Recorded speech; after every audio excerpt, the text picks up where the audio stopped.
Hey there, I'm professional psychic Karen Marie, and this is Psyched-Up Sundays for October 23rd, 2022. Thank you for joining me. Thank you for all my new subscribers. Greatly appreciate it. For those of you who watch me regularly, you'll notice there's a different backdrop going on, and I didn't have a video last week because I was in the middle of moving. So a month ago, my two youngest children moved out of the nest. I have 6 kids. In fact, kind of wanted to brag and show you my beautiful children here. So this is Khadijah, my oldest, and Samantha is number 2. Then there's Malachi, Genoa, Jaden here laying down, and then Rafe. This picture is several years old, but it's the last time the 6 of them were together. So those are my kiddos. So I've spent 36 years raising 6 children, and now I've got my own space for the first time since I was 22. So I'm loving it. I have to say that I really love my new space. I've got everything placed. So anyway, I was busy doing that big move last week, so did not have my video going on. So, and for those of you who are first time tuning in, I also film daily videos that are just 1 minute long, where I pick the strongest transit for the day, or 2 or 3, and talk about them and draw a card. So make sure you check those out. I post them here on YouTube. I also post them both on my professional page, Psyched Up, on Facebook, and my personal page, Instagram, Karen Marie Psychic, and TikTok, Karen Marie Psychic. So check out those. If you're on those platforms, make sure and check out my dailies as well. And please, please, please subscribe, like this video, and share it with your friends, most of all. My work has been, I've been a professional psychic in Austin since 1988. So in January will be 35 years. And my work has predominantly been word of mouth and referrals, which is the best way to get clients.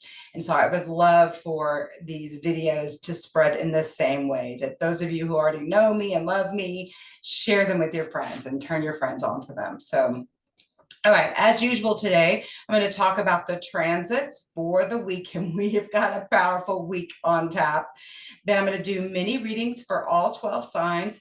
I use the Osho Zen tarot deck. If for those of you that are interested, it's a non-traditional tarot deck.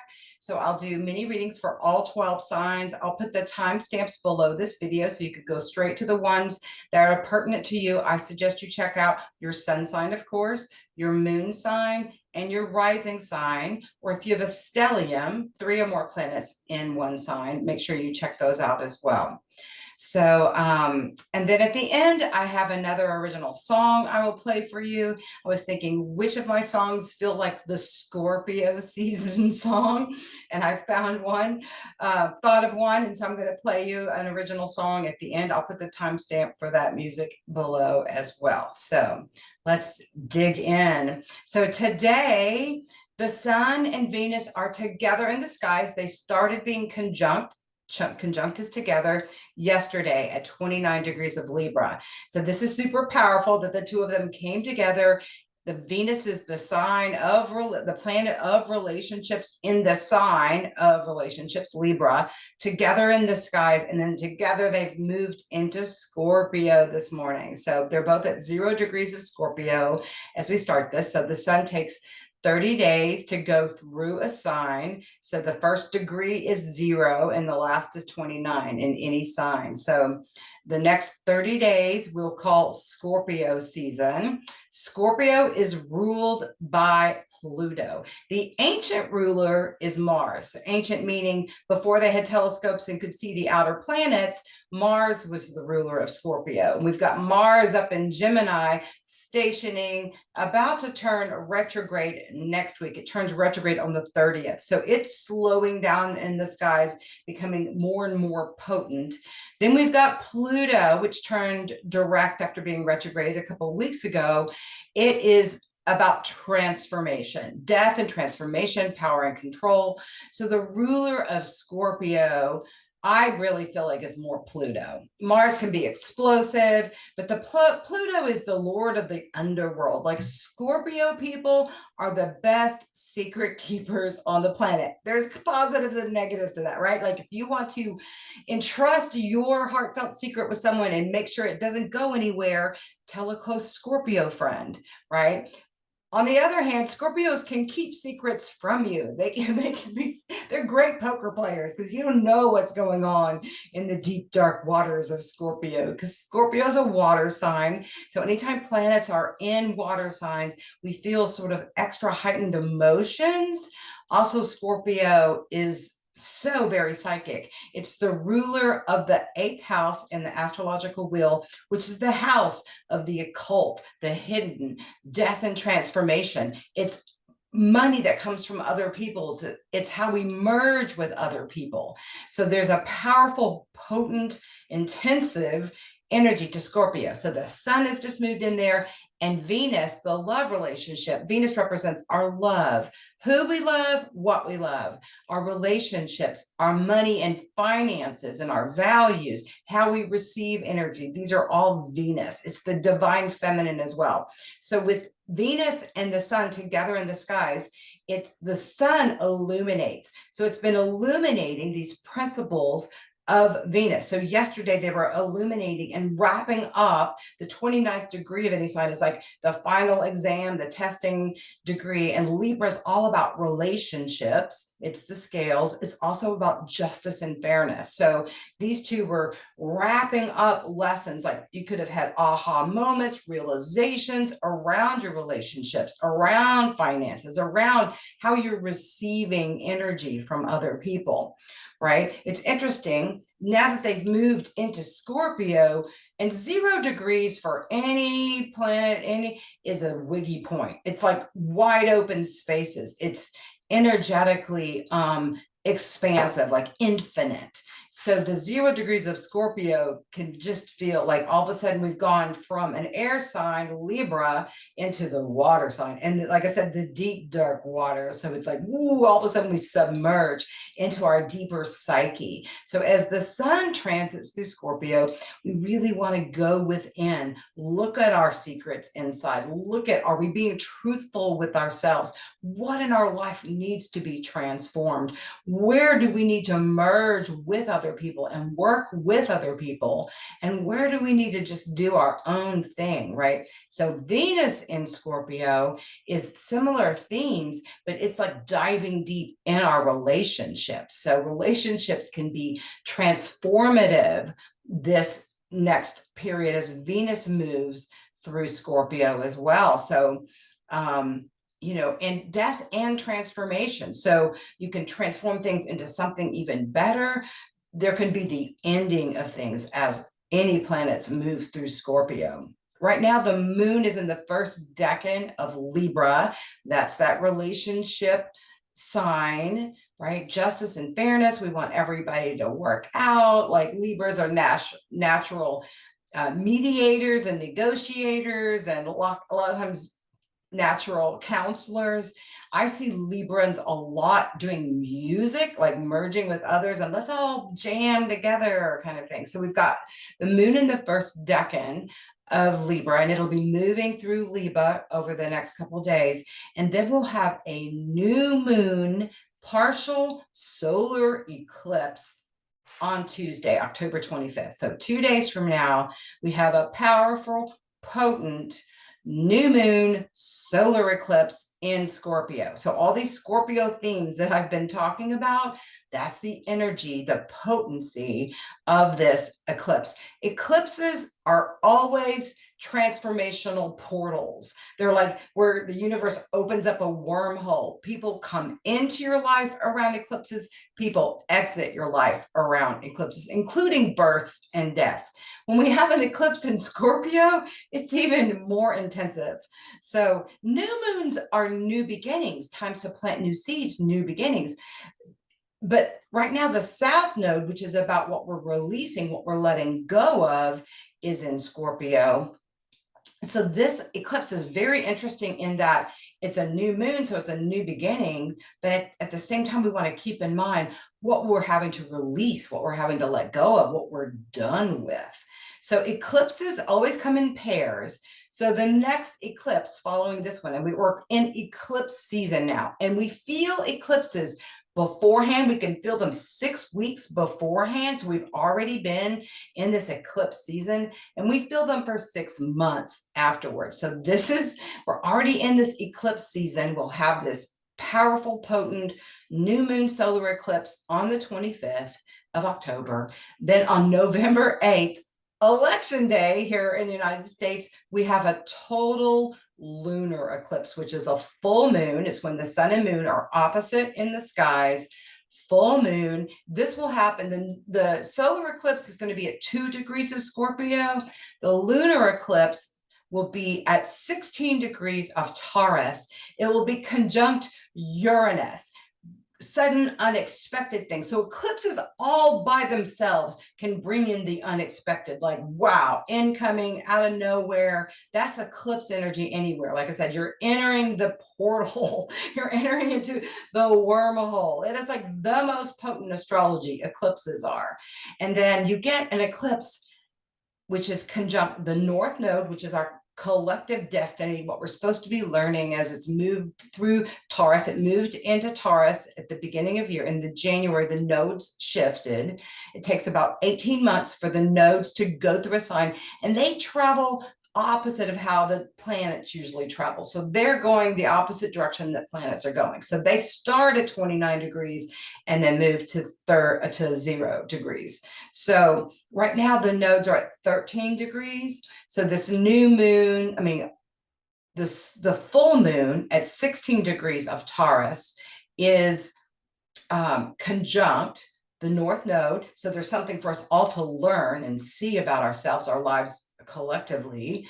Taurus is about values. Its ruler is Venus. And where is Venus? Venus is in the underworld in Scorpio. So even though there's a full moon, which always illuminates, full moons are about things coming to conclusion, completion. It's the end of the lunation cycle. But with it conjunct Uranus, Uranus is the king of curveballs. It's sudden, unexpected things is its code word. It is the ruler of Aquarius. If you know any Aquarians, you know that you cannot predict what they're going to do next. Like, they're not the most stable, countable degrees. You can count on them to be innovative. They're the maverick. They do things new, like they want to break the mold. So Uranus can bring in like curveballs left and right, things unexpected. In Taurus, Taurus is the ruler of the earth. And so Uranus has been shaking up literally the planet for the last 4 years that it's been in Taurus. And it takes 7.5, 8 years to move through a sign. So it's like halfway through its transit. Right now, today, Uranus is at 17 degrees of Taurus. It's retrograde. It'll turn around and go back forward again. But right now, so it's going to be 1 degree off this eclipse. So it's a player in this eclipse. So eclipse is all by itself, potent, powerful, transformative. Add Uranus to the mix, guaranteed there's going to be unexpected results. So the fact that we have a United States election on the day of an eclipse conjunct Uranus, whatever the polls are saying going into the election is going to bring unexpected results. That's my prediction. Like, you cannot predict how Uranus is going to show up. It's completely unpredictable. You can predict that something unprecedented is going to be happening, something unpredictable, right? Something out of the norm is going to be happening. So we're already feeling the eclipses. We're already feeling this potency, very intensive, so important that you ground, that you center yourself, you walk the earth, you soak in the tub, you do extra breath work and meditation, chanting and prayer, just so that you're centered, so that you can access your own inner voice. Dreams can be off the chain around eclipse portals. I'm going to call them the eclipse portal, eclipse season. So great time to be writing down your dreams to see what they're bringing in. I've had some off the chain dreams in the last week. OMG, my psychic abilities first showed up for me as a child through dreams, seeing something before it happened, or seeing something as it was happening, and then finding out later I was dreaming about something that was happening, right? So that's how my psychic abilities first started showing up. People ask me, did you know you were psychic? Like, no, I'm an empath, I'm a medium, I'm a channel. That I didn't have access to those things. I didn't realize that not everybody was picking up the feelings of everybody else in the room. When I was like, I just assumed I could feel what everybody was feeling. Doesn't everybody do that? Like, I didn't know that how I was picking up the details of the world around me was not like the average Joe. I felt different, that's for sure. I didn't feel like I fit in or belonged. And a lot of star seeds, light workers, y'all know this experience. You're like, these aren't my people. Where's my people? This doesn't feel like it. Why am I feeling so different than everyone else, right? I believe everyone is psychic, though. We all have intuitive abilities. They just show up differently for different people. Some people are super visual, some people are auditory. All the senses can be also experienced psychically. So that's another whole thing that I do. I do psychic development instruction for people in individual sessions. I also do past life regressions. I do rebirthing. I do house clearings. In my private sessions with people, I look at your birth chart, look at the current transits and how they're affecting you. We do a reading with the cards. My readings are always a combo deal. I'll have my channeled information just coming through, whether I'm looking at the astrology or the cards. Medium people's loved ones will interrupt and just want to communicate a message. I'm feeling what you're feeling. There's all kinds of things going on. I'll get past life flashes. Super interesting. Past life regressions I facilitate are when I guide you back to seeing your past lives. I'm coaching you through the process of you telling me about your past life. So I could tell you, oh, well, I see you as a king in Egypt or la la la, or Pharaoh or whatever. It may or may not resonate, right? When you're seeing it yourself, you remember it, trust me. And it's not hypnosis. You remember everything during the session. So anyway, that's a little blurb about my work. I do have the link to my website below. So if you want to look at more about the services I offer, please do check that out. Okay, back to what's going on right now in the skies. In addition to the moon moving through Libra right now, we have Mercury in Libra. It's at 19 degrees, so it's going to be moving into this last decan of Libra here. The decans are divided up into 10s. 0 through 9 is the first decan, 10 through 19 is the second decan, and then 20 through 29 is the third. And the first decan of any sign is really about self, like how you relate to yourself. Second decan is how we relate to the world around us, our daily life. And then the third decan is about like our future. So as Mercury moves into this third decan, we're going to have a lot of conversations because Mercury rules communications of all kinds. It rules our thinking.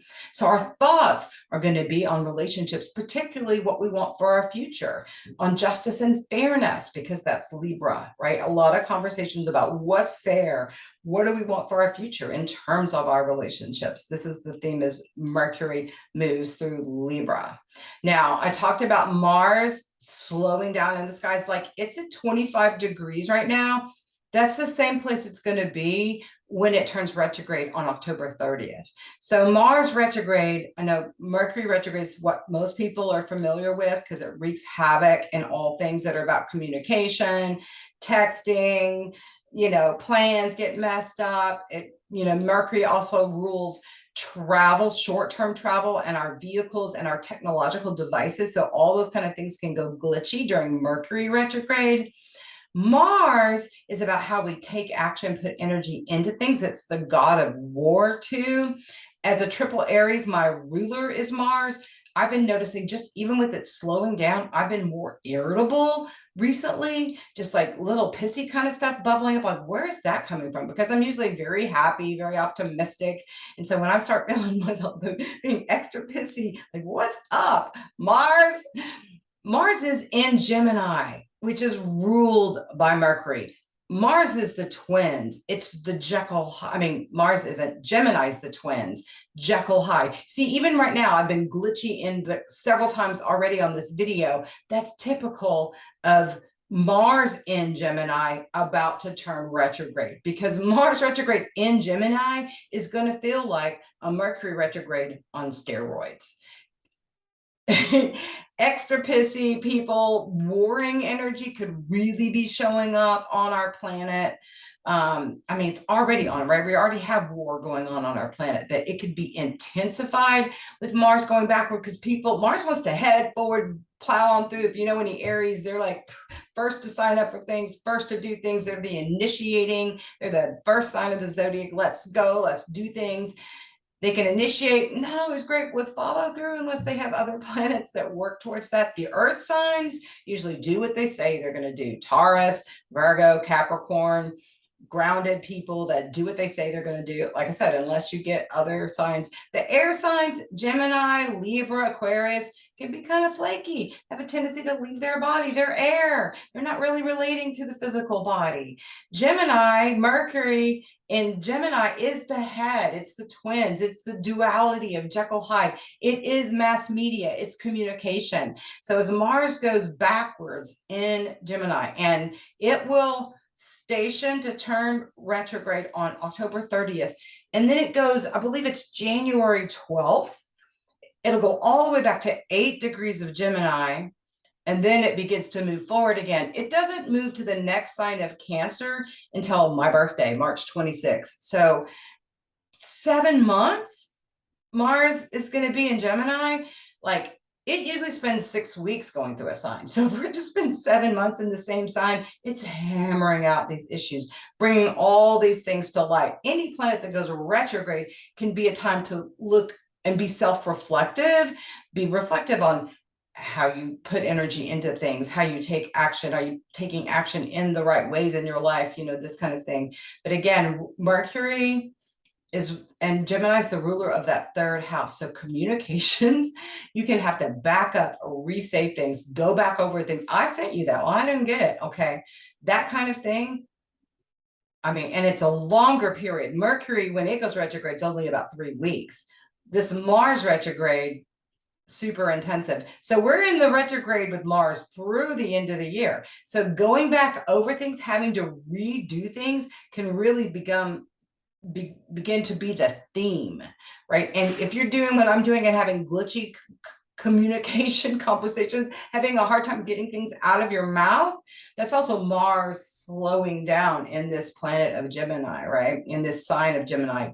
Geez, see, all these little ruling the head, right? Mercury ruling your head. So you're going to have like brain fire glitches when any planets are moving through these signs in a retrograde way. And like I said, even though Mars is still technically moving forward, it's slowing, it's almost at a stop right now. Like, it's not going to move further than the 25th degree that it's at right now, right? For the rest of this month. So intensive. Not only that, Mars is in a square, which is a contentious relationship with Neptune. Neptune's over there in Pisces. It's at 23 degrees, so it's 2 degrees off an exact square.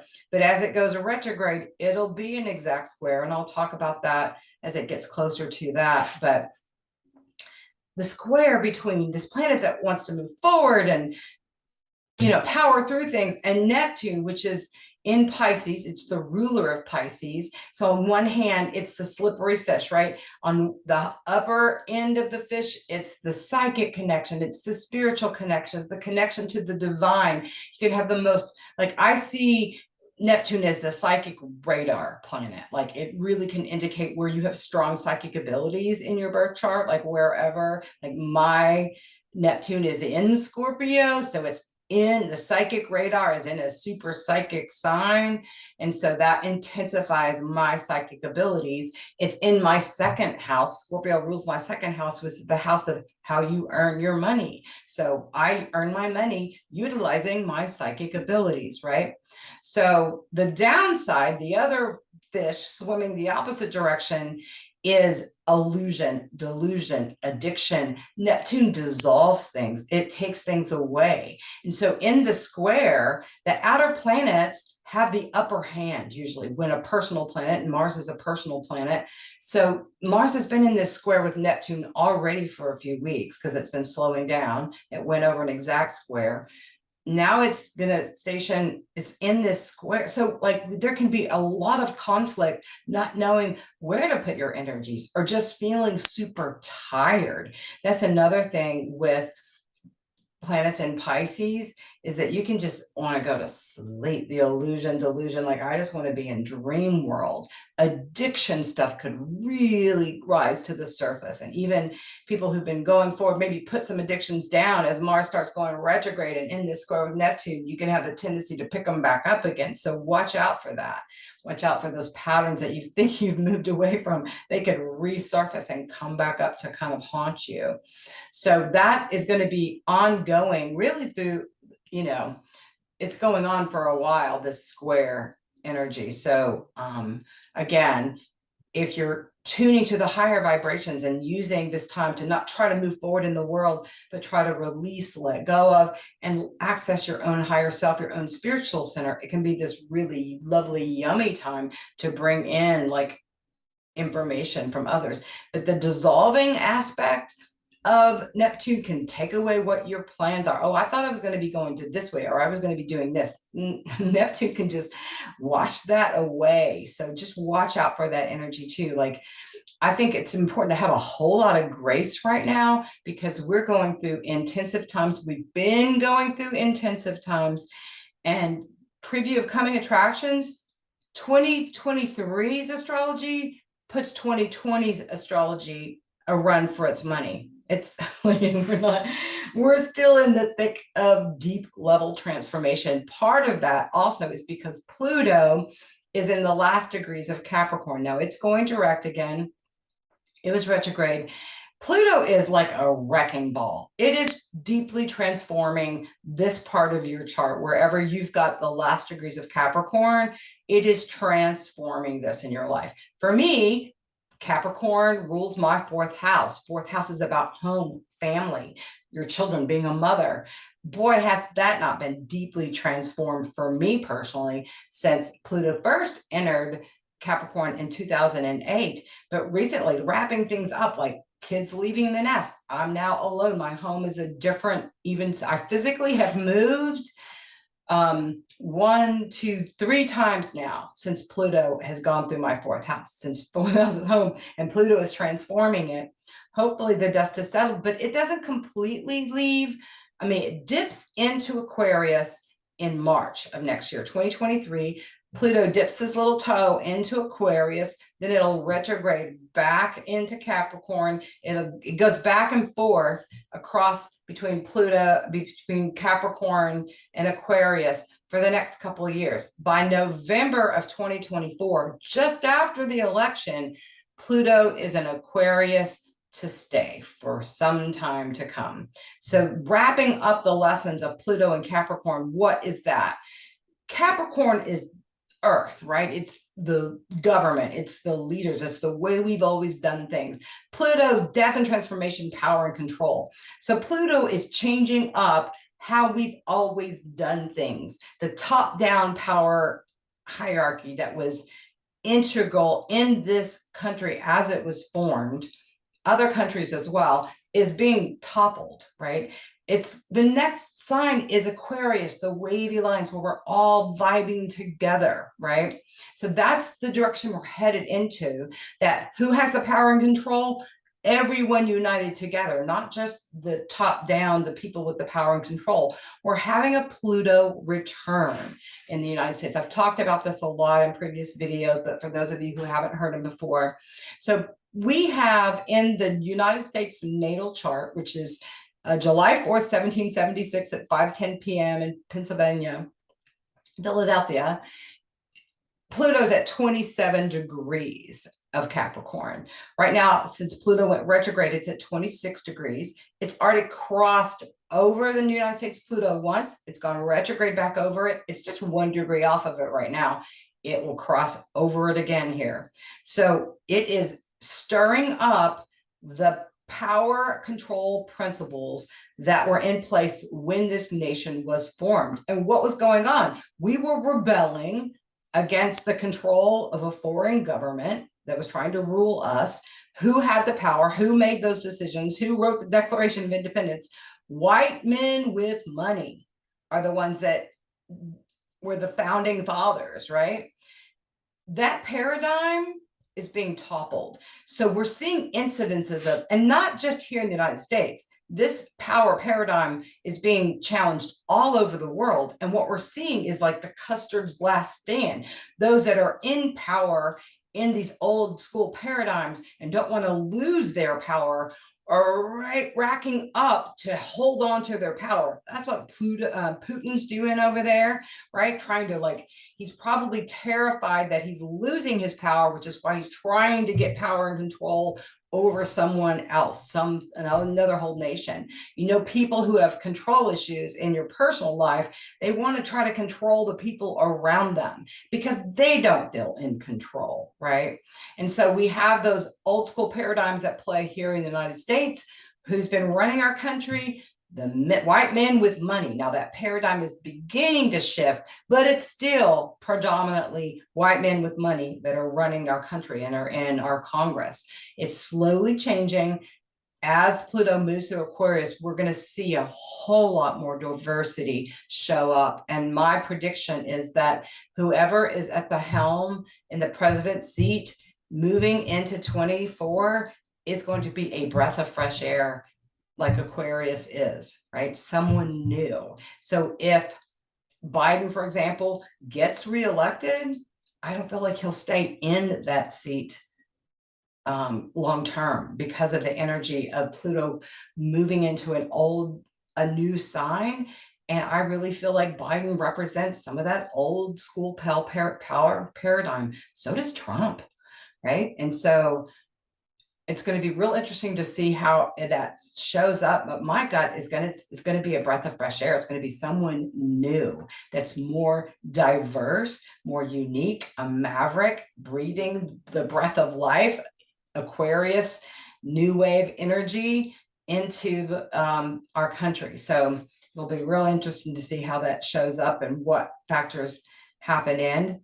But that's sort of like what my prediction is into the next year. And I don't have any psychic hits. That's just looking at the astrology straight up by itself.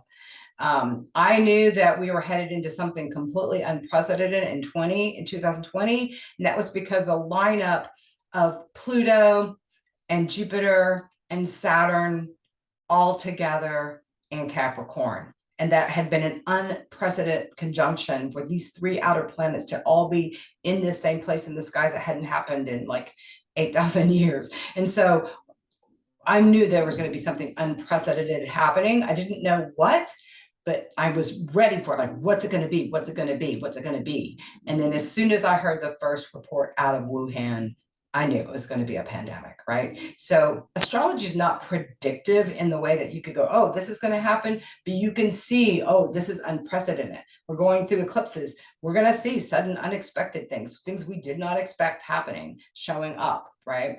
So Pluto is a wrecking ball. It will totally transform the area of the chart it's moving through for you personally, for us globally. It's right now, you know, Pluto, power and control, death and transformation, meeting up with power and control, death and transformation. There's like a internal war going on in our country.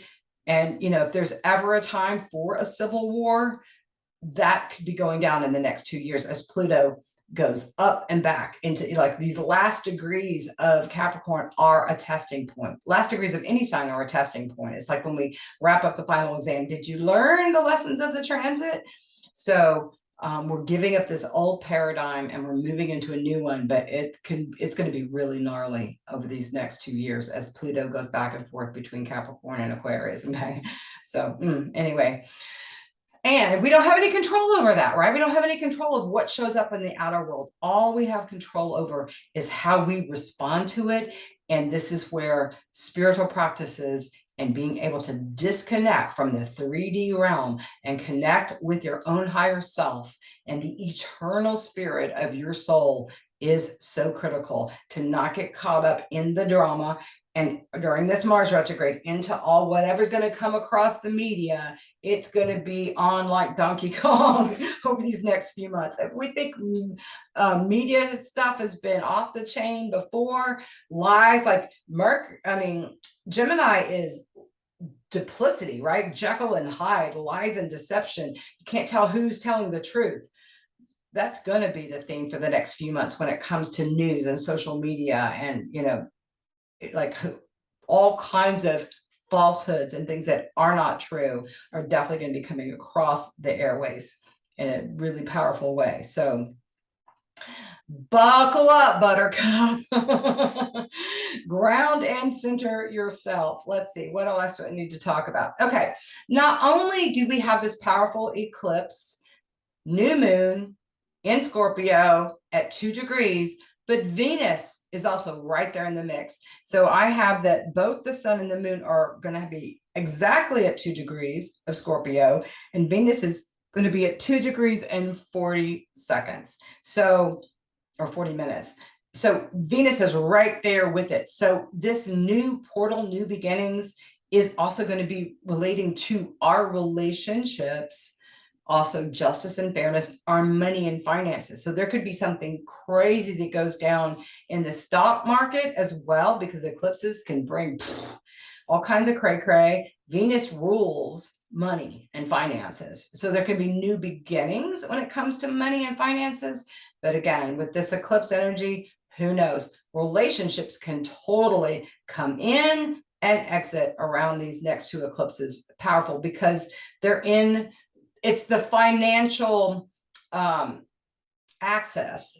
Scorpio and Taurus are the financial access. Taurus is usually where we earn our money, how we make our money. Scorpio is how we merge our money with others, receive money for others. So these eclipses could really jack with finances for everyone. You could jack with you personally. It can change things up in a positive way too. It doesn't have to be negative, but there's going to be changes in financial markets, personal finances, also how you value yourself, right? Are you being valued? Are the relationships in your life reflective of being valued? These are also emphasized with the Venusian energy. So is the arts, right? New things could be started creatively as well with this Venus energy. And again, because the South Node, which is where we're releasing and letting go of stuff, is also in Scorpio, it's a different kind of new beginning because it will take you needing to let go of something in order to embrace the new.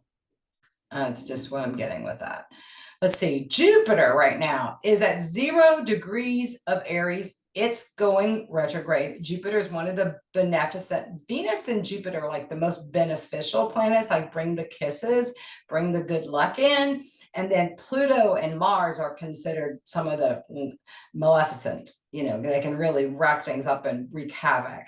So Jupiter at 0 degrees of Aries is on the world axis. The world axis is the 0 degrees of the cardinal signs, 0 degrees of Aries, Cancer, Libra, and Capricorn. So if you have any planets or points at 0 degrees of the cardinal signs or within a, close orb, 10 degrees, most astrologers will say is conjunct. The closer it gets, I feel like anything within 3 degrees, you're going to really feel it. It's going to be really potent. So if you have any planets or points around 0 degrees of Aries right now, you could feel it personally. And it's kind of like a kiss happening, positive good luck. But on the global axis, Jupiter is the closest to the Earth that it's been in 60 years. The last time Jupiter was this close to the Earth was in the 60s. During the Cuban Missile Crisis. So I feel like there's a protective energy that Jupiter is hovering around the world axis right now to help protect the planet right now. I feel like and I'm getting goosies with that. So I feel like we've got planetary assistance right now in helping to ensure that we don't friggin' blow ourselves up on this planet. It will be backing into Pisces on Thursday, the 27th, it backs back into Pisces. So it goes from the baby first sign of the zodiac back into the last sign of the zodiac, going back over. Now, what was that? Did you learn all your lessons? Are you doing your spiritual work? Are you accessing your own intuition and pulling that into your life. So it'll be retrograde in Pisces until December, and then it'll move back forward again. But right there on the world axis, it also, whatever is happening right now on the globe just feels like it could happen in a huge way because Jupiter makes things bigger. So global news, world news is like big things coming in. All right. So I have that the partial solar eclipse at 2 degrees of Scorpio is happening at 5:48 a.m. on Tuesday, the 25th. That's Austin, Texas time.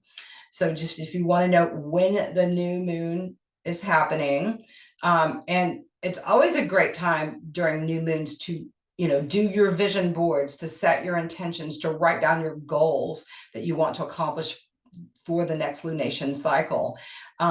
This is like a new moon on steroids. So write those goals down and also pay attention to what you might have to release and let go of in order to achieve those goals. But, today, tomorrow, write down your goals. What is it you want to shift and change and begin anew with this powerful eclipse that's coming?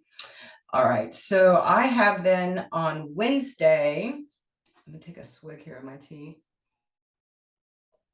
We have Mercury trining Mars. So again, Mercury is the planet of communication, our thoughts, our thinking.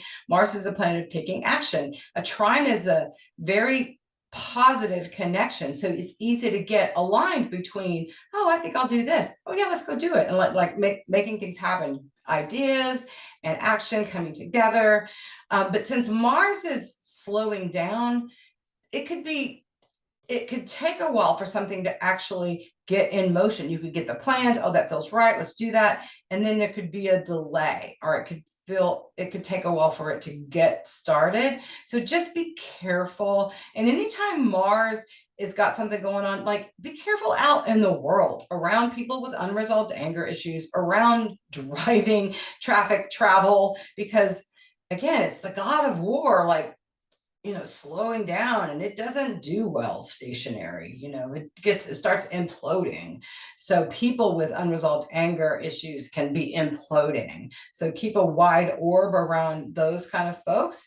Don't go off half cocked out into the world. Make sure you're centered. Does you check with yourself? Does this feel like the right time to go to the grocery store? Okay, yeah, I'll move forward. Move forward with caution. Just expect to move more slowly. Don't expect things to happen quickly right now. Thursday, Jupiter goes into Pisces. Saturday, Mercury goes into Scorpio. So it'll join the stellium in Scorpio, making it even more intense. And then next Sunday on the 30th, Mars goes retrograde. So when a planet is turning, stationing, it's when it's most potent. So the warring kind of energy, explosive tempers, people going off on each other. We're already starting to feel that this week.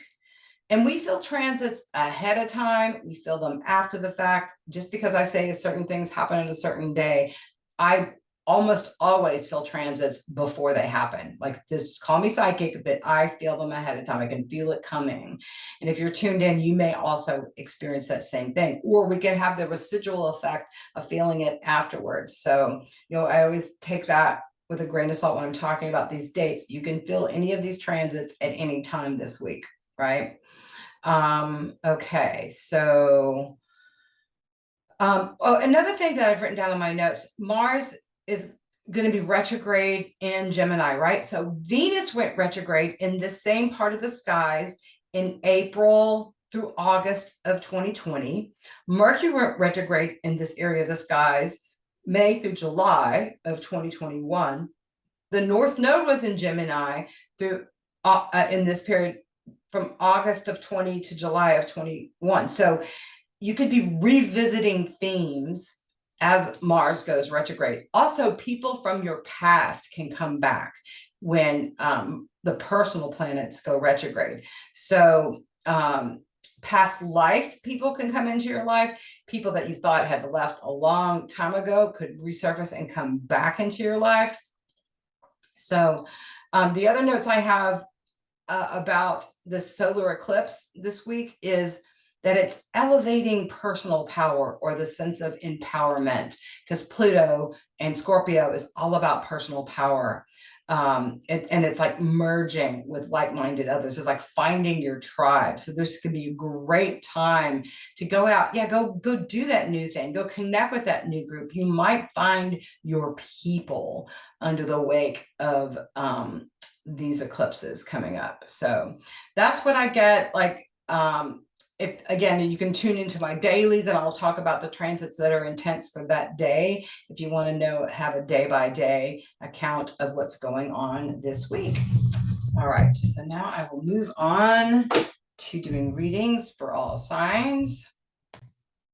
And we're going to start with the Aries, that baby of the zodiac, ruled by Mars, like I've been saying. So Aries, you guys may definitely feel jacked by this Mars going retrograde. You may feel personally offended, just so you know, you're not the only ones.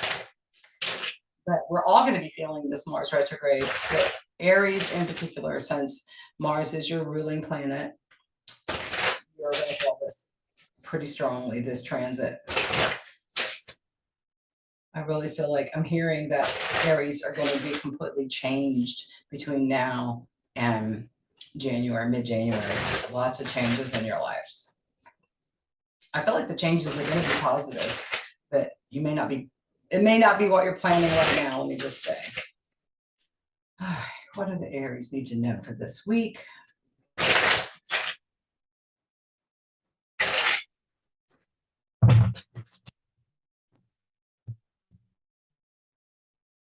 We've got the abundance card. So it looks like money is flowing really nicely this week for the Aries. Open up to receive that. Abundance is not just about money. It's about having everything that you truly need. You have the love in your life that you need. You have the comfort and support that you need. You can, like, this guy looks like the old hippie kind of guru kind of guy, right? You know, he's like, looks like he's been at Burning Man or something, you know. So it could be like an abundance of social invitations this week too. There could be travel plans that you're making. I see the mountains in the background of this sign. He's sitting on a book here too, so that you might be wanting to dive into reading or learning something new or furthering your knowledge of something this week as well, Aries. The smoke going up too. So it's like, I almost feel the smoke as it could be deceptive. It could be like there could be smoke screens showing up. Things could be hidden, and you know, so really trust your gut when it comes to other people and other things. I make sure that you're seeing things clearly. You're moving again with caution, since your ruling planet is not moving in the skies, and so just take your time. Be patient. Patience is not a virtue that Aries come by very easily. There's also this lotus flower in his hand. So the lotus flower produces its blossoms and its seeds at the same time. So it symbolizes the law of cause and effect. So this to me feels like you're receiving some benefits of past causes that you've already set into motion. It feels like a good week. Abundance. You have what you need. You have love coming in. You have money coming in. You have food that you need. You have shelter. You have, it's all good. You have, again, travel plans feel like they're coming in. You've got the rainbow just raining down into your crown chakra. So an abundance of even spiritual direction, information from your guides, psychic downloads feel like they can just be on this week. So it feels like a rich, rewarding week. He's sitting on a purple cloud. You know, I'm hearing Hendrix, Purple Haze in my head. So there could be a desire just to go and hear some really good music, or turn on the music of the past that makes you feel joyful and just satiated and feeling good. There's growth, there's development. There just feels like it's good times, good week, good energy going on. Enjoy the abundance that shows up for you this week, Aries. All right, let's go to the Tauruses. So these eclipses can feel really personal because the solar eclipse that's happening this week is opposite your sign. So you can feel that tug and feel like something being brought up. And then the lunar eclipse 2 weeks from now in your sign could really feel like your life is blasting open in a big way. So just know that things can change on a dime for you over these next few weeks, Tauruses.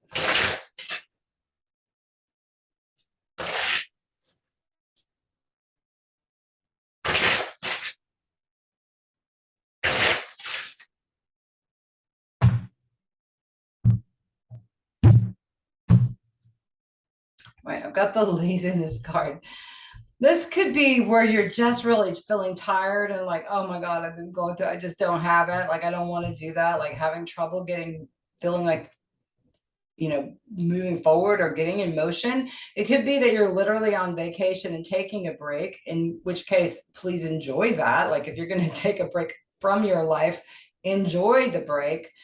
There's also this, it's like he's sitting on ice. There's an issue like being frozen. So there could be addictive issues that come up where you feel frozen or stuck by a behavior pattern or an addiction that you're wrestling with, or someone close to you is wrestling with. So it may affect you personally. So that could show up. What's interesting to me, he's got this like pillow here at his feet. So it feels like, get comfortable. Like, what do you need to do to like create a more comfortable nest? Maybe it is buying some pillows, some new pillows. He's outside with his shades on too. Like this could be a time just to go sit in the sun and relax and feel the warmth of the energy of the sun. There's a tiny little bird flying here. This could be spiritual messages coming in that may be kind of quiet and hard to hear, so you need to get quiet in order to receive them. He's sitting there with a drink in his hand. It's interesting, he's got 2 straws coming out of it. So it feels like he's waiting to share his beverage with someone too. So, and there would be someone close, right? If you're drinking out of the same cup. So it feels like there's a, being waiting for someone kind of, so you may be like energetically waiting for someone to come into your life. You may be literally waiting for a partner if you're in a relationship. So I'm going to be on hold, especially if you have a partner that's Aries this week. You could be waiting for them because they may be moving more slowly than usual. Laziness can also just mean I just don't feel like it. And so, ask yourself, am I trying to make myself do something, or do I feel guided to do it? Like, try to act from a place of guidance, not telling yourself you should or must, because sometimes you could shut down and say, F that, I don't want to be forced into doing anything, any shifts or changes. So something is coming to a breaking point is what I'm getting to. Like there's just something that's coming, like I can't do this any longer, whatever it is. And you're sitting with it. You're trying to decide, what actions do I take? What is my next step? What is the advice that I need to do? And you may just be sitting there contemplating the next steps. What do I need to do next? Let me just sit with this a while. It feels like you don't have to rush into any decisions this week. It's okay to just sit with it and see how things flesh out on their own, or where you get inspired by your inner voice, by your inner direction. And if it's not time to move yet, it may not be time to move yet. I also kind of get that it feels like there's an Alice in Wonderland kind of thing going on here with the floor here. So I just feel like the world is not as it seems. And that just seems like a weird way to phrase it, but that's what I'm getting really strongly. It's like, don't take everything at face value, step back, trust your intuition, see how things really fall out. Let the truth be revealed, let your direction be revealed, so that you're moving forward when it feels like the right time to move forward. So that's what I get for the Tauruses. All right, we'll move on to the Geminis. All right, you got Mars in your sign, about to go retrograde. So you could feel this Mars retrograde really personally. Could feel like it could really jack up your communication or your plans to move forward into the future. Like, it's okay. Patience is the theme for the next few months. Be patient. Time for inner wisdom to surface, introspection. It may be a great time to write down your thoughts and write down your plans, but not necessarily a great time to make them happen. Well, that's interesting. I've got the change card. The winds of change are definitely happening. In the center of this card is the Tao sign, the yin yang, the light and the dark in a perfect harmony with each other. Like, because we all have fundamental darkness, we all have the divine light. Geminis, y'all are the kings and queens of the duplicity, the Jekyll Hyde, the two different personalities. So it feels like it's so critical that those different aspects of yourself come to a unified whole within and get an agreement to what needs to shift, what needs to change. But there winds of change, there's definitely lots of things changing. Changes in your personal life, changes in the world around you. Some of you may be literally changing up where you're living, who's living with you, who's living around you, nearby. You may have neighbors come in and shift or change. And there, to me, there's like all this activated energy here, divine sparks going on around the outside. To me, this is like spiritual messages, the messages from the divine, from your spirit guides, really trying to help, that you've got support in the spirit realm, maybe loved ones that have crossed, support in the spirit realm to make these changes in your life. There's also these 4 different quadrants in here, I feel like are representing like the 4 different seasons. So it's like, just where are you, what season are you in? And I'm not talking about, I mean, it can be literal, right? We're in the fall right now, time of letting things go. But it's like, to me, it's like planning, what do you want for the next year, like, what do you want to accomplish by the end of fall? What do you want to accomplish during the winter season? What do you want to accomplish in spring? It feels like it's time to plan ahead. You may have to alter your plans, but it feels like it's time to get out of a rut, really see things change.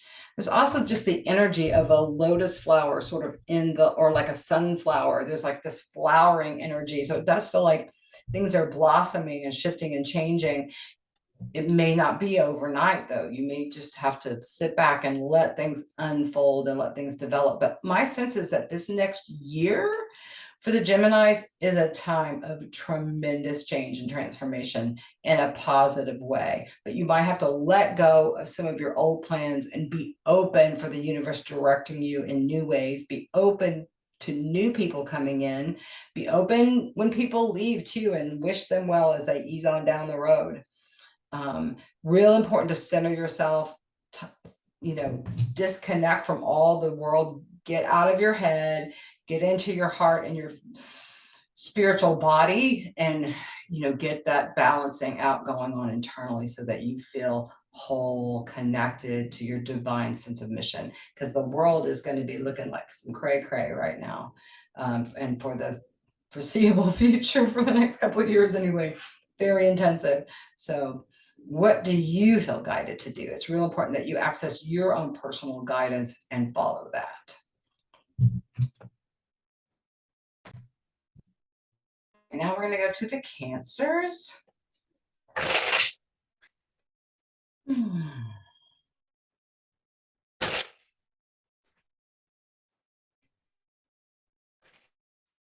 So many of my Cancer friends and clients are major empaths, healers, people that can feel what other people are feeling.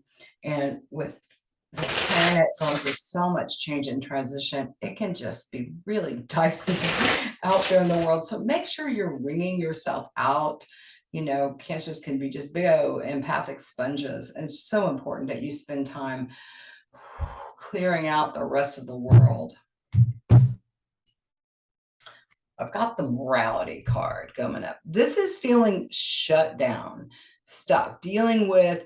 This card can indicate sexual abuse issues from your past, whether that's in childhood or a sexual assault. It could also indicate feeling shut down if you're in a relationship where you don't feel like being intimate or your partner's not. This can indicate there's not any physical intimacy happening. It could just indicate that you're feeling shut down, stuck, blocked. I got a wall up right now. I don't want to have any intimacy with anyone. Like, it just feels like you're like, no, the world needs to go away. I need to protect myself right now. Like, you are important. Tending others doesn't seem to be as important right now at the moment. It's real important that you drop that oxygen mask and take care of you and deal with whatever your issues are. This also, it's a sense of being imprisoned and being in jail or being stuck and feeling like you're at, someone else has controls. And so it's about tuning within. And like, when you tap into the infinite, you can feel unlimited expansion. If you are tapping into the 3D realm where there's people trying to control you or stuff where the universe is saying no or whatever, that can just feel like an assault. And like I said, you may be processing a literal assault from your past, or someone that you know, and it's affecting you. And I get the feeling you don't want to talk about it. Look at this mouth. It's all kind of drawn up. It's like the shrew. It's like, not going to talk about it. And some of this, like the eyes aren't, where's the eyes here? Like, there even could be stuff that you haven't even seen. Like the sexual abuse, like, well, no, I haven't never been sexually abused. I've never been molested, but there may be something deep in your psyche. It could even go into past lives where you've been assaulted, and something in your soul just is carrying some wound of being assaulted by someone else, having your personal space invaded, being disrespected, being treated like caca. And I feel like you're like, enough, no more. You're not going to do that to me anymore. That's never going to happen again. This resolve to protect yourself feels like it's super important. And so if you're feeling shut down this week, roll with it. It feels like it's self-protective. It's important to listen to yourself. Also, when it comes to other people, there may be other people that you're around that just don't feel safe, and you're getting like, oh, danger vibe. This feels like a weirdo. Like, pay attention to your own intuition when you're out and about in the world. Like, does this feel right? Like, it may be too people-y out there this week to go out in the world. You may just want to duck and cover and just like refortify yourself this week, because it's important to just feel safe and protected, and up the self-care, extra time soaking in the tub, buy yourself some flowers, buy yourself a new outfit or dress. Like, it just feels like it's really important just to turn up nurturing and kindness and compassion, and reach out to your friends that show you emotional support and validate your feelings. Like, that feels super important this week for the Cancers. Now we'll move on to the Leos. What's going on in Leo world this week?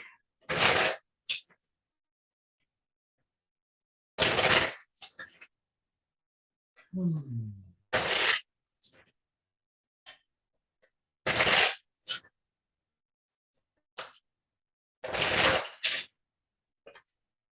that's interesting. Okay. Just jumped out. It's the maturity card. This is the self-care card. This is about needing to just take care of you. Leos can often be pretty good about self-care, almost to the point of narcissism, where you're not caring enough about other people. This doesn't feel like this. This feels like very softening, like taking a break, being more self-reflective. I'm seeing an image of like just sitting with a book, curling up and just reading, and like not being as social as usual. Leos are usually the life of the party, out there in front of everybody. This is like wanting to be more reclusive, wanting to be more sitting with yourself this week, self-reflective, writing in your journal, tending flowers, buying yourself flowers. A lot of meditation. Like, this person's eyes are closed and look, they've got this smile on the face. So it's like finding the pleasant connection with inner voice, inner self. I'm just really feeling a strong spirit guide presence here too, and like your guides really wanting to communicate messages, and like getting out of your head so you can receive these messages that would be coming in from spirit and connections with others. This robe feels very much like a kimono too. There's something about like silk and like finery and like dressing up and just tactile, like creature comforts and things that feel really good physically on your body. And maybe, you know, like I said, it could be buying yourself a new shirt, blouse, sheets, comforter. Like it feels like there's a need to nurture yourself in a way that where you're like the tact, the sense of touch is super important this week, Leos. You might need to get a massage this week. Let someone else physically work some stuff out of your body, or get some Reiki. Put yourself, you know, on someone else's table and let yourself be nurtured in that way too. It feels like you're wanting to sort of disconnect from the world. It almost, I feel like almost these like, feels like the woods, like kind of going into the, or, you know, into the forest, into whether that's literal or just symbolic, like just going deep within yourself is what it's feeling like for the Leos this week. So, you know, breathe deeply and often, nurture yourself in whatever ways. It also feels like, you know, using essential oils where your sense of smell and stuff might also be important. I'm getting, I think I gotta spritz myself right now with my rose water. Get this at Whole Foods. It's rose essential oil in water, and I put some rescue remedy in it, so it just helps soften and clear the auric field out. So it just feels like you're needing things simple and peaceful and serene this week. So do that for yourself. Okay, I'll go to the Virgos.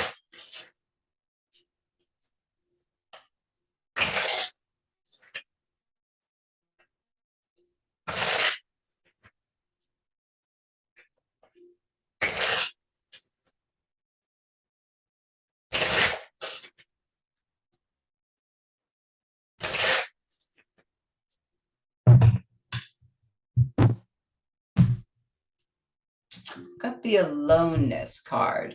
So this is about the spiritual search, about plugging into spirit, disconnecting from the world. It can mean literally that you're being alone. Ultimately, when we're connecting with spirit, we're having our own connection with the divine, even when we're with other people. So that feels important to acknowledge that your own connection with the divine is going to be different from everyone else's, and don't let someone else tell you what your connection, what your meditation time, what your prayer life, what your chanting relationship should look like or feel like. This is about you seeking out that for yourself and really needing to plug into spirit and bringing that energy up into the present. And to me, there's insights and information coming in through getting quiet this week, getting away from the world and tapping into meditation and spiritual connection, that there's like messages coming through and a sense of like relief. Like it feels good just to like breathe deeply, disconnect from the world, and just connect with your spiritual self, your higher self, the divine, and how you experience that personally. It just feels like, you know, and you may be going on like a physical, like he's got this, you know, walking stick. So you might literally want to go out and, you know, hike the green belt, or, you know, take a long walk or explore things out, like literally going out by yourself into nature. I'm getting to might be really important, but just solace. And, you know, and this is not about being lonely. This is about really making the most out of being alone. And so, and if you're not in a position to be alone, try to create that for yourself. Like if you've got people all around you, it feels like it's even more critical that you remove yourself and say, I'm just going to have some alone time. I need to spend some time by myself. It's really, really important. Yeah, there's messages to come through. There's realizations, there's things like to process and just sort of integrate and click together that can come together in the silence, in the quiet, in the connection with the divine this week for the Virgos. All right, Libras. See what the Libras need to know this week.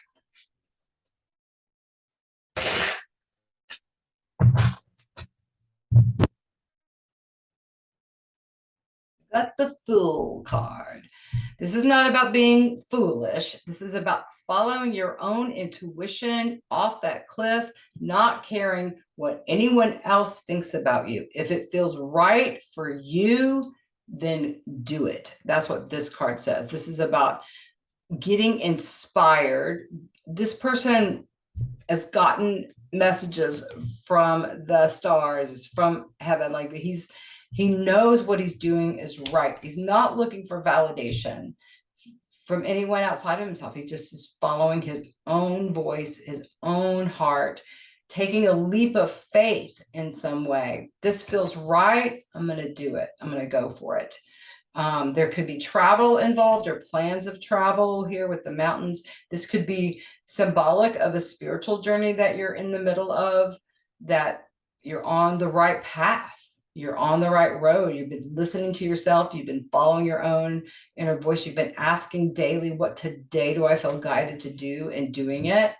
And like, again, it doesn't matter what other people think. It's super important to disconnect from like how many likes you're getting on social media, or did anybody else say, oh yeah, do that. Like if it feels right, do it. I can't emphasize that enough. It feels like there's something that just feels so clear internally and so guided by intuition, and just taking a leap of faith and saying, yep, this is the way I'm going. I'm just taking this, going for it. I'm speaking from my heart. I'm sharing this. He's got flowers in his hand, so it could be wanting to make a move in a relationship or let someone else know what you're thinking. Maybe it's the courage to follow your heart and saying, hey, I really dig you. I really want to explore this with you. And the new moon is definitely here in this card too. So I feel like this eclipse is going to be particularly powerful for you Libras. I think it's powerful for everybody, but the fact that the new moon shows up in this card for the Libras, yeah, this eclipse has got bringing someone or something new into your life in a major way that feels like, wow, feels welcomed, and a breath of fresh air is also what I'm getting for that, for the Libras. All right, Scorpios, have this solar eclipse in your sign. So this dramatic change, transformation could feel personal. Like it could definitely be changing up how you do things, how you're operating, the way you want things to be. Incoming, just be flexible, be ready to like, it's like the game of dodgeball is what I'm saying. It's like, if you're ready, then you'll know which way you need to move to dodge the ball that's coming.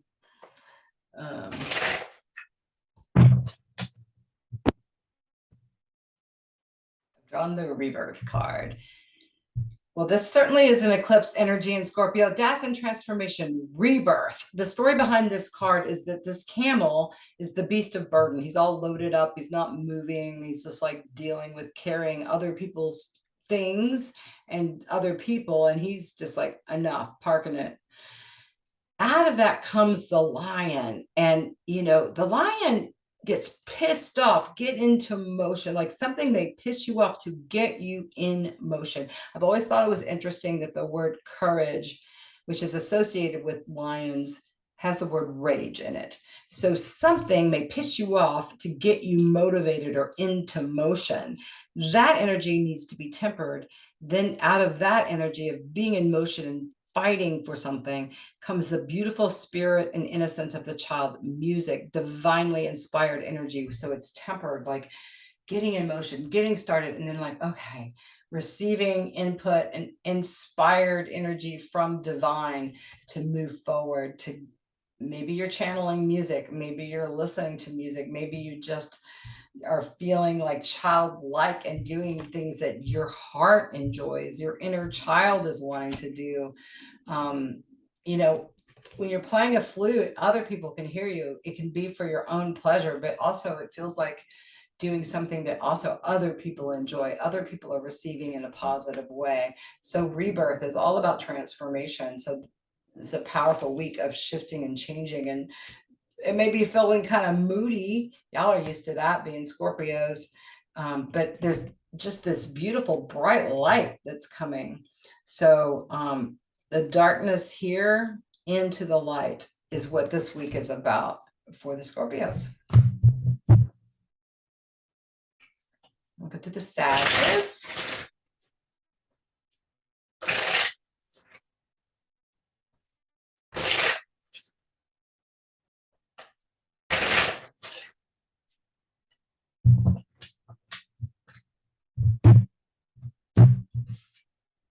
The Adventure card.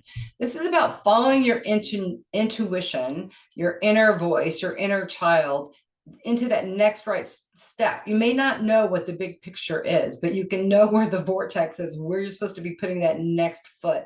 Like this child is stepping into the rainbow. There's beautiful things in store for him if he just follows his own inner voice and follows the path. So this is something's calling to you. Something new can be opening up, a new adventure, and that can be symbolic, personal. It can be literal, that you're physically going someplace new that you haven't been before. But it feels really, really powerful, like spiritually powerful. There could be someone new coming in, or you being drawn to connect with someone new.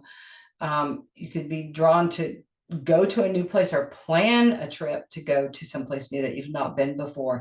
But this is about the new energy, adventuring into something new, something that is bigger than your plans. Like there's spirit involved, like rainbows. Like, can you make a rainbow? Like that's involving something from a different plane, a different dimension coming in to infuse it. And there's definitely a feeling of being called, being guided into whatever this is. So make sure you're getting out of your head and getting disconnected from the 3D world so you can connect in with your own higher self, and you can follow that inner voice and into that next right thing in this beautiful adventure that's unfolding before you.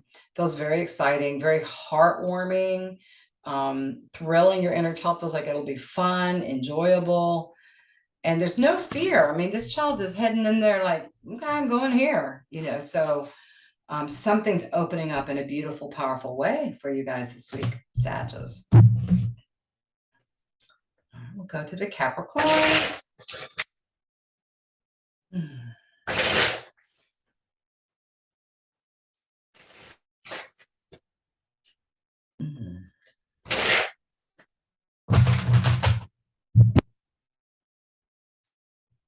Celebration card. This is something to celebrate. This is a positive sign. I see this card a lot when it's important to connect with your female friends, your sisters, the women in your life, getting support from other women, if you're a woman in particular. For the guys, this shows up often as someone who's not faithful, not monogamous, who wants to have several women on their arms kind of thing. So it can be not so monogamous there, wanting to explore, which is fine. I've got a lot of clients and friends that do the poly thing, the ethically non-monogamous thing. If that's your role, enjoy it. There's a sense of joy, dancing in the rain, barefooted, just whatever life is throwing at you, okay, I'm just going to enjoy this week. I'm going to do the most to have fun regardless. And it feels like it's time for some fun, to just do things because it feels good, because you enjoy it, to not worry about what other people think, and to just shake things off and just enjoy the rain, enjoy good friends, and enjoy celebrating whatever the good news, the good times. It's a time to celebrate, enjoy the people that you love to laugh and play and dance with, Capricorns. All right, Aquarius.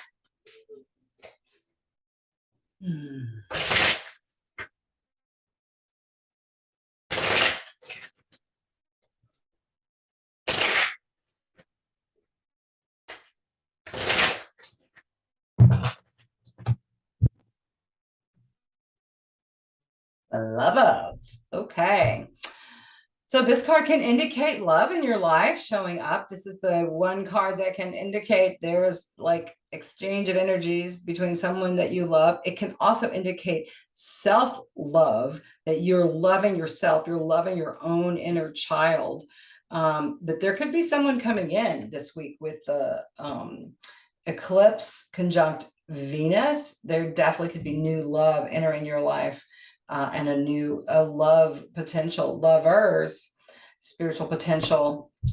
There's a lot of spiritual light here shining above too. So there could also be just a spiritual connection, not necessarily a physical connection with someone where you're just like, this is divine love that I'm experiencing with someone. You could even psychically feel it with someone that's somewhere else, or someone who's crossed, that you just feel them and feel this divine love and feel bathed in love from a spiritual place.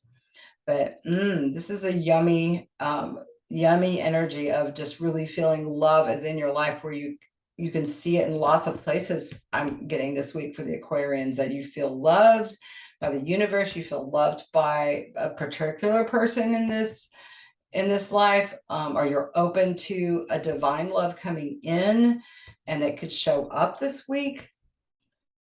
Great communication. I love this geometric design here in the throat chakra. It just feels like some magical conversation. So there can be some really heart-centered, great conversations with others, people that you love.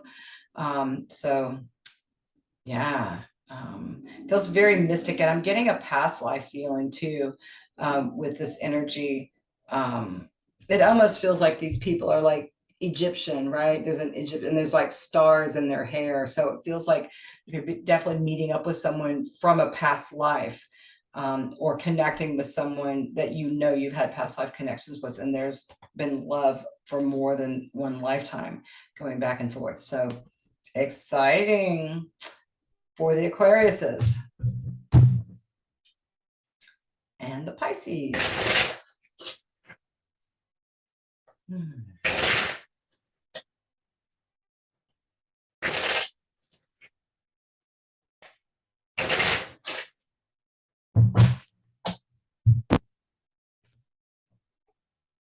Got the letting go card.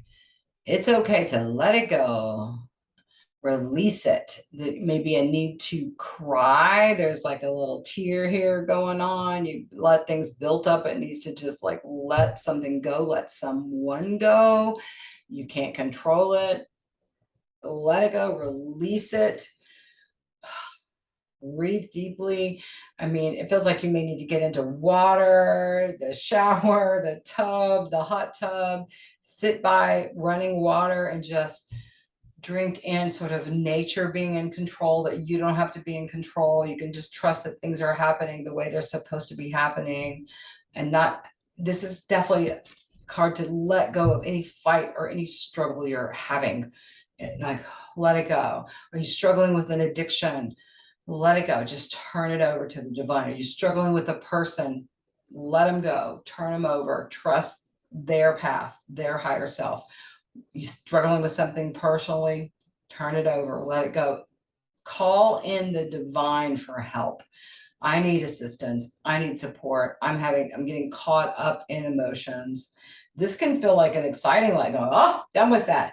Like taking things off to Goodwill. Oh, I'm letting this go. I'm clearing out my clutter. I'm clearing out the space. There's just a wonderful energy that feels like it's bringing about healing from being able to let go of the physical, the people in your life, the emotional things that are beyond your control, and just really trusting that you have everything that you need right now, and trusting your own inner guidance about what do you hold, what do you, and I'm seeing like a butterfly landing. You don't want to hold on like this. It's like, okay, put my hand out. If the butterfly lands, it's meant to be.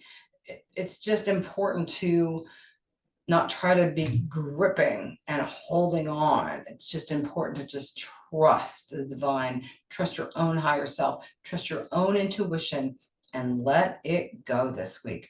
Take the ride, let the release happen. Enjoy the purge in whatever way. That's what I have for the Pisces. Okay, I'm going to take a little pause here on the video, and then I'll be back with my guitar to sing you a song. Okay, so this is a song I wrote years ago. It's called Something. And when I was thinking of the Scorpio season that we just entered into, and Scorpio, it can be like deep passions and past life connections. And yeah, so this song bubbled up in my mind. So hopefully you'll enjoy it.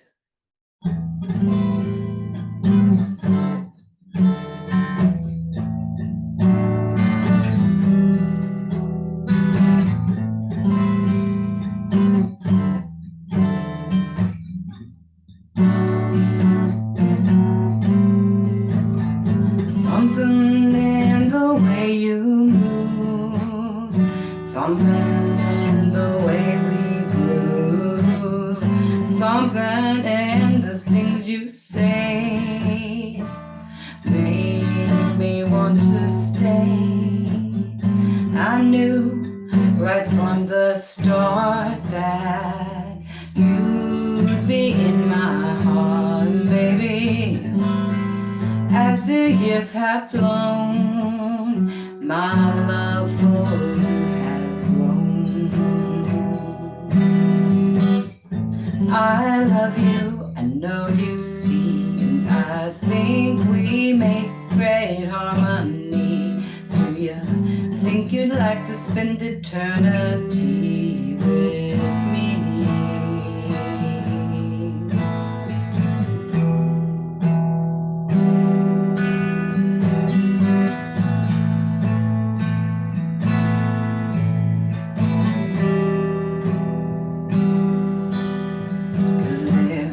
Something in the way you move, something in the way we groove, something in the things you say that make me want to stay. I see you running, dear, I see that you're full of fear. Don't worry if the timing's not quite right. You have freedom, take your flight. Because I want mutuality, and I need our friendship to feel free. I don't need a ring to tell me that you love me.